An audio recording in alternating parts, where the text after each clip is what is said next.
All right, everybody, welcome to the Dang Sports Podcast. This is just Austin this week. Dan is sick with COVID, so I'm going to be doing it on my own. For our YouTube listeners, you can see us on the screen here. All right, so let's go ahead and take a look at the Week 2 results. Game 1, St. Louis Battlehawks versus the Seattle Sea Dragons, and ended up 20-18. That was a good game. I watched all the games this week. I try to watch them every week. 20-18, Sea Dragons choked the last second. Again, this game almost came back and won, just like the first week in DC. But they ended up choking again. I really do think the Sea Dragons are a good team. They just couldn't get it together with the Battlehawks for some reason. I mean, I think in week 3 they'll get it together and finally get a win. But then the second game was DC Defenders versus the Vegas Vipers. A lot of hate online about the Viper Stadium and how they they only had half a stadium. But I mean, it wasn't that bad. I didn't think. I enjoyed the game. I thought it was a decent game. I liked the rain. The rain added another element to it, so that was always a good game to watch. And then next game, the San Antonio Brahmas versus the Orlando Guardians. They pretty much blew them out 30-12. The Orlando crowd wasn't that big either. I think there was like 11,000 people. It wasn't that impressive, but also the team's really bad, so I don't really see that number growing either. And then Arlington Renegades versus Roughnecks. Roughnecks 23, Renegades 14. Renegades were like the number 1 ranked team, supposed to be the best coming into this league, but the Roughnecks have looked like that number 1 team so far. All right, and then here's the attendance numbers for week 2 for our podcast listeners. I'll read them off. Number 1, the Brahmas at Orlando Guardians, 12,011 people in attendance there. That was the number 1 game, like biggest attendance. It looked okay on TV, but it's a pretty big stadium. Number 2, Arlington Renegades at the Houston Roughnecks. They had about 12,000, but it was 11,765 total in attendance. Still a decent crowd. Wasn't too bad. Yeah, I'd be interested to see what they bring in every time they have a home game in Houston. And then 3, St. Louis Battlehawks at Seattle Sea Dragons. It was rainy. It was a Thursday. Not making excuses, but I mean, 10,386. That number needs to like double the next Seattle home game for them to have some success in Seattle. And 4 DC Defenders at the Vegas Vipers, only 6,023 fans. The stadium only holds 12,000 fans, so they filled up like about half the seats, but still they should be like selling out that stadium. Hopefully it gets better there. All right. Now I'm going to go through each game. So the first game, Seattle Dragons versus St. Louis Battlehawks, 20-18. Some of the standouts in that game was A.J. McCarron for the Battlehawks. He had another good game. Like, the guy doesn't give up the ball. No fumbles or interceptions. He was sacked 3 times for 18 yards, like a loss of 18 yards. So, I mean, Seattle's defense played decent. But again, the Battlehawks came back and they got the win. They played good when it mattered. And then the rushing numbers, A.J. McCarron actually went off for 41 rush yards and a rushing touchdown. So he had a great game, really, all around. He just got it done, veteran quarterback. Receiving, they had they just had a solid performance as a team, like average on receiving. But Hakeem Butler, number 88, had 4 receptions for 61 yards and a touchdown. He was their best receiver. Austin Prohl also had a good game. Marcel Aitman also is a good player. Yep, so it was a good showing out for the Battlehawks. And then on their defense, they had a number 90 was talked about a lot. Kevin Atkins, he was talked a lot on the broadcast. He had one sack, 2 fumble recoveries in a tackle. So, yep, that was good. And then LaCale London, number 96, he actually is the one. He forced 2 fumbles and had 3 sacks, or 3 tackles. So Yeah, both those players played really good on their defenses or my standouts. And then on the Seattle side here, we have Ben DiNucci. I mean, he had a solid performance. He didn't throw any interceptions. He's pretty good, like not throwing too many interceptions so far in this league. But he once again can't hold on to the ball. He just fumbles it every time the guy touches the ball. He can't hold on to it for some reason. So hopefully he'll get his stuff together and they'll start playing better. And then rushing, Morgan Ellison. I actually like him. I think he's a really good running back. Only had 10 carries for 50 yards, 5 yards average a carry. I thought he had a solid game. They just didn't hand off the ball that much.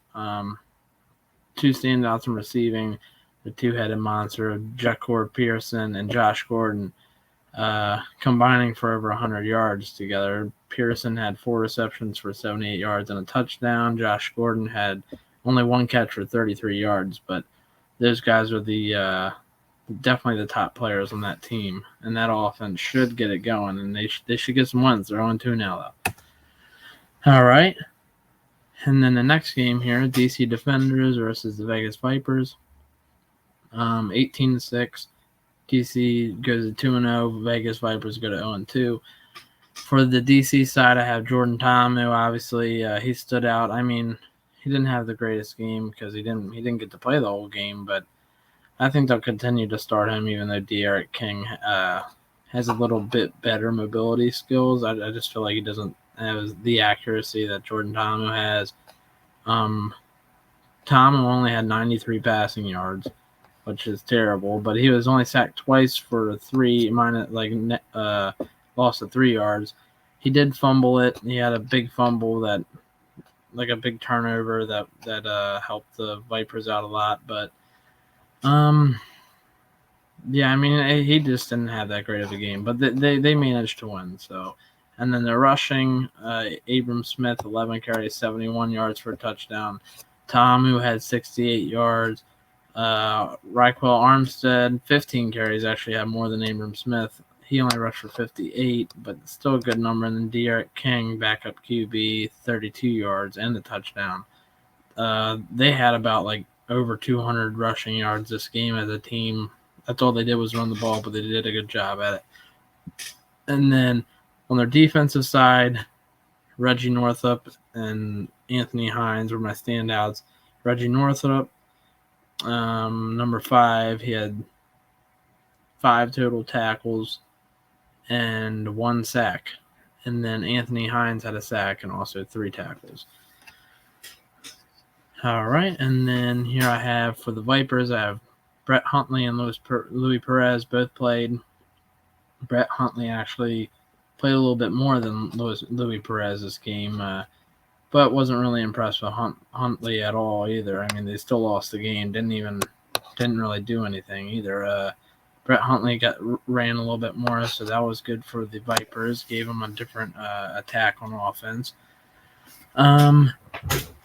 Louis Perez, next week I definitely see them starting Brett Huntley. They're going to give him another chance probably.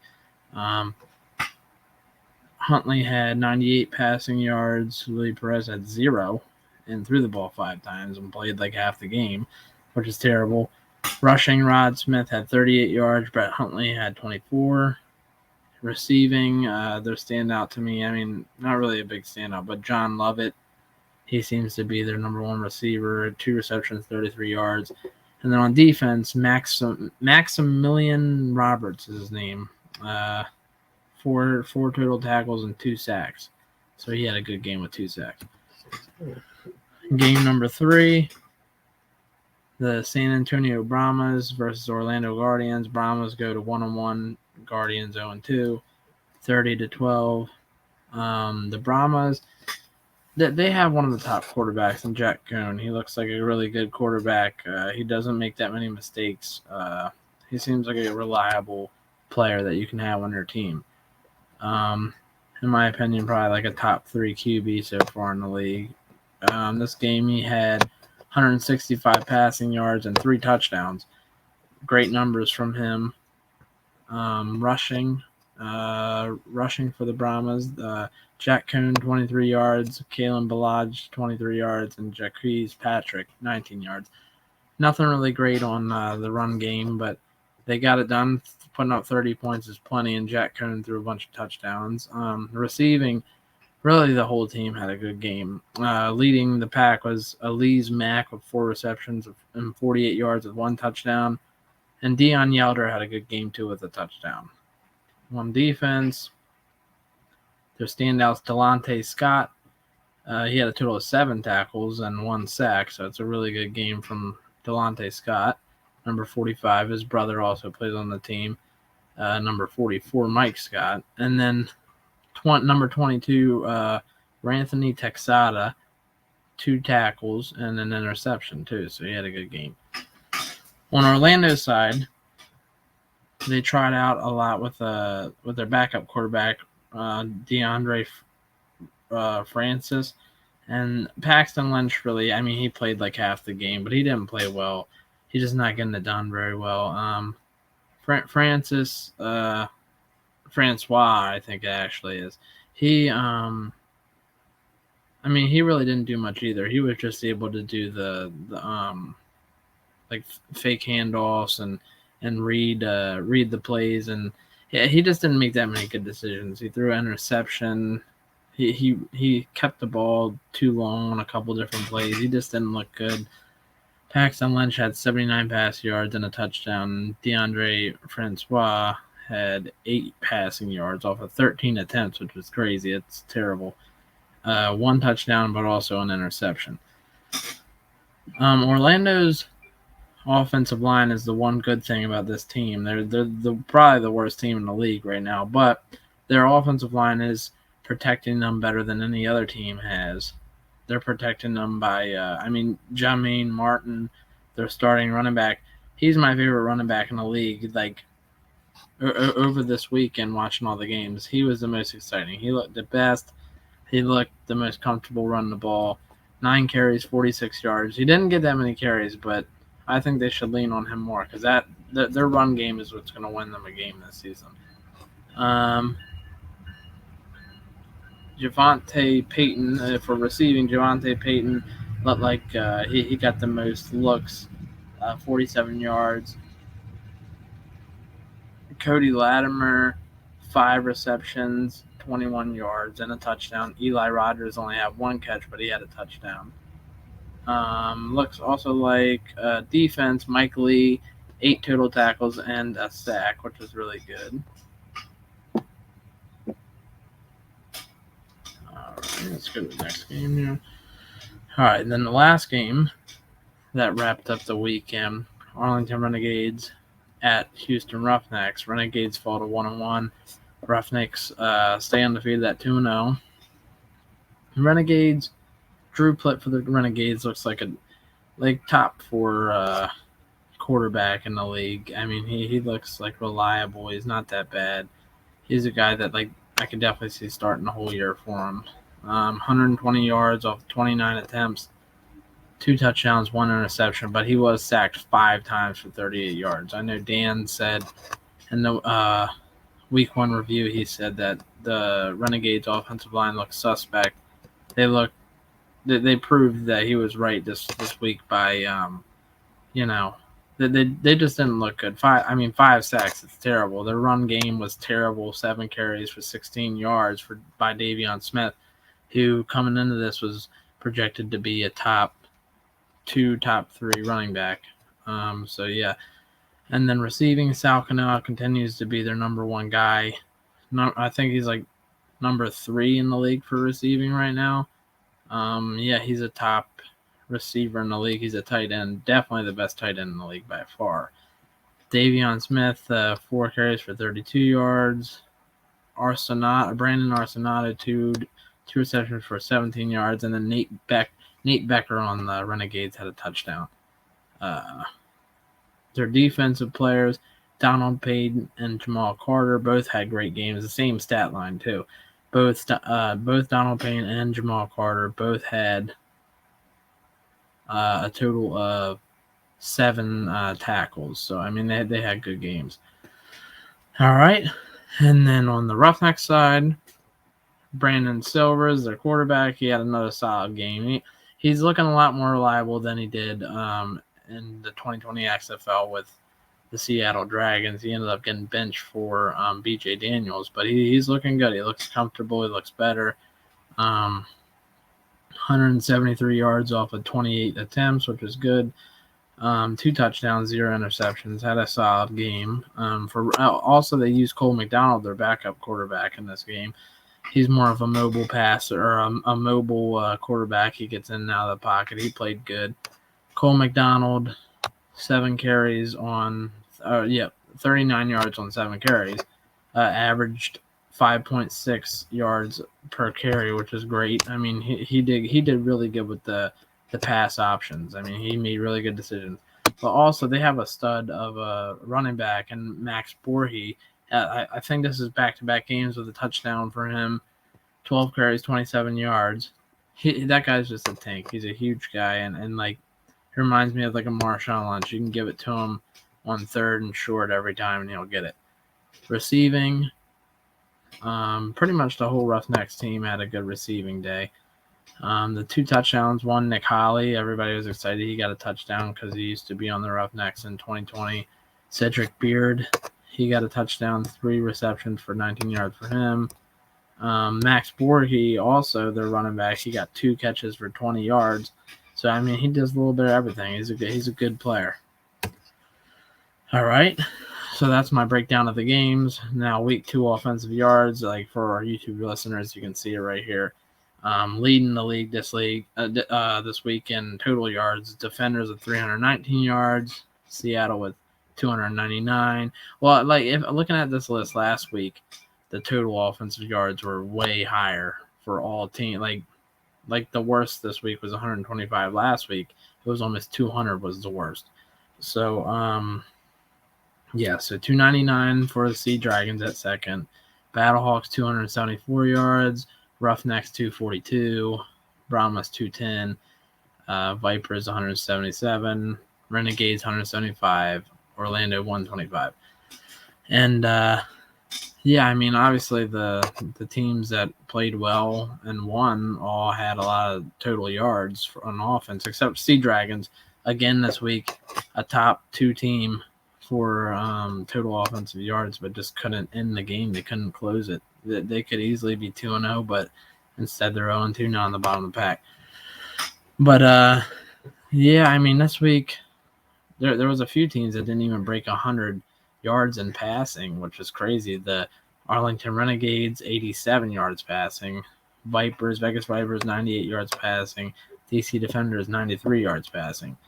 At least the DC Defenders had 229 rush yards, which doubled the number 2 team in rush yards. I mean, they had an insane game rushing. Abram Smith, De'Aaron King, Armstead, their backup running back, and Jordan Tomo. They're just a mobile running team. So I mean, that shows something with their offensive line as well. Okay, and let's go to the next slide here. Okay, so now we're looking at the standings. On the north side, DC. On the north side, it's the DC Defenders at number 1 at 2-0. Battlehawks are 2-0 also, and the number 2 seed on the north side. And number 3, Seattle Sea Dragons 0-2, and the Vipers 0-2 as well at last. So yeah, I mean, on this side, on the north side, that's a huge advantage. Both of the 1 and 2 teams are 2-0, so they have a whole 2 games up on the 3 and 4 seed. So I mean, they're not even seeds, but the 3 and 4 place, they have a whole 2 games up, which is a huge advantage, because it'll take either the Dragons or Vipers 2 whole wins, and they need the Defenders or Battlehawks to lose 2 to even be in their ballpark. So I mean, it's going to be rough for the Dragons and Vipers coming up. They need some wins, and they need them now. And then on the south side, we have Houston Roughnecks at number 1, 2-0. Second, 1-1, the Renegades. Third, Brahmas at 1-1. Then Orlando Guardians last at 0-2. So this side, I mean, it's really a toss-up. I think the Guardians right now, unless they start focusing on the run game and improving that to win some games, I think that they're going to get lost in this. Uh, I think the Renegades and Brahmas and the Roughnecks are all equal teams. Like they all have the ability to make the playoffs. But yeah, as of right now, if it were to end the day, DC would play the Battlehawks on the north side, and then the Roughnecks would play the Renegades on the other side. All right. All right. So right here we have the Dang Sports XFL Power Rankings. This week I just did mine. Like I said, Dan's sick this week, so he wasn't able to do it. He's got COVID, but he'll be back for week 3 episode. So here we go, team power rankings, my picks. Number 1, I have Houston. They stay the same. I had them ranked 1 after week 1 as well. So they're number 1. Number 2, I have St. Louis. They actually moved up a spot. They swapped with DC, so I moved up St. Louis to number 2 just because they found a way to win. Well, I mean, when you find a way to win games, they have a good quarterback in A.J. McCarron. He's moving up. He's finding a way to close these games and win them. So, yeah, I think they'll continue to win if he keeps playing as clutch as he has been.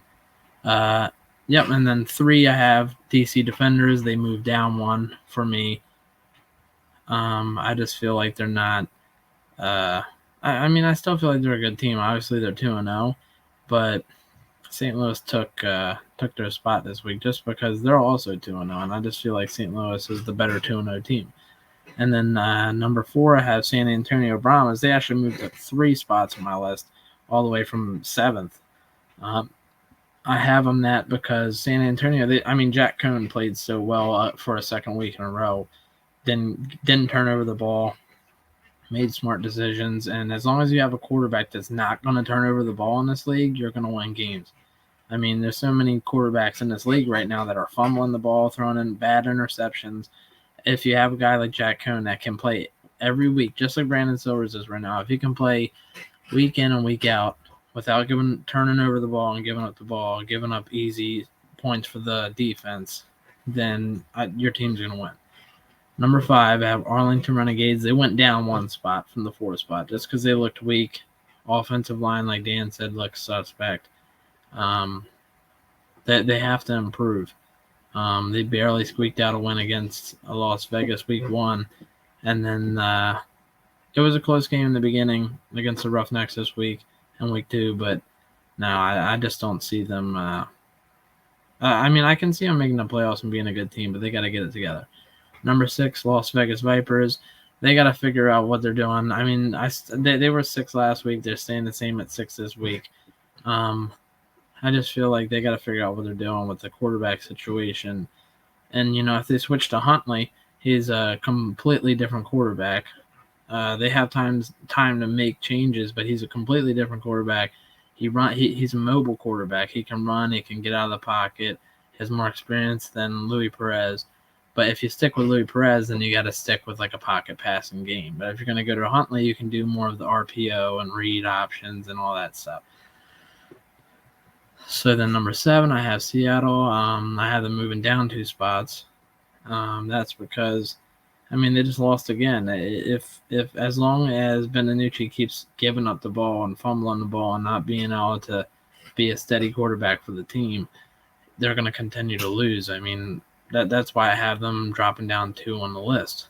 Number 8, I have Orlando, and they were 8 last week too. So, yeah, they just look like the worst team in the league right now. But like I said, if they work on that run game, they have a really good running back, and they can improve that. All right, and then to wrap up the episode, it's a quick episode this week just because, it's just me talking. If it was Dan, that's half of the time right there. But, next week the episode will definitely we'll try to keep them to like 40 minutes. This week will probably be like 25. But so let's wrap up the week with our predictions. So I actually, Dan and we Gavin also. Gavin does most of our YouTube work, and he does like the edits and stuff like that. So we're gonna keep Gavin's predictions on here. but he decided like he doesn't really want to talk much on here, which is fine. Me and Dan got it handled. But yes, so Seattle Sea Dragons versus the Vegas Vipers. We all picked the Sea Dragons, just like last week. We all picked the Sea Dragons, but the Sea Dragons lost, so we all got the loss on that. But we're also going to keep track, and at the end of the season, the winner is going to get a reward, and the loser is going to have to do something. We haven't decided yet, but we'll let you guys know. So as of right now, I'm in the lead. I'm 3-1. My predictions were the best last week. I got 3 out of the 4 games right, so I'm 3-1 on my predictions. Dan's 2-2, and Gavin's 1-3. I was the only person that had DC Defenders beating the Vegas Vipers, and that happened. So that's why I'm in the league. So this game's like I said, everybody picked the Dragons. So yeah, we'll see what happens in this game. All right, and then next game is the Battlehawks at the DC Defenders. I again this week am the only one that has the DC Defenders winning, and they both have the Battlehawks winning. So Austin has DC Defenders winning, Dan has Battlehawks, Gavin has Battlehawks as well. All right, and then week 3 predictions right here. Orlando Guardians. This is the next game. Orlando Guardians at the Arlington Renegades. All 3 of us have the Renegades winning. Orlando just looks like a terrible team. I mean, they could end up surprising us and having a good run game this week, but we'll see. All right, and then the last game that we can talk about here, San Antonio Brahmas at the Houston Roughnecks. I'm the only one that has the Brahmas. So Austin, I have the Brahmas winning.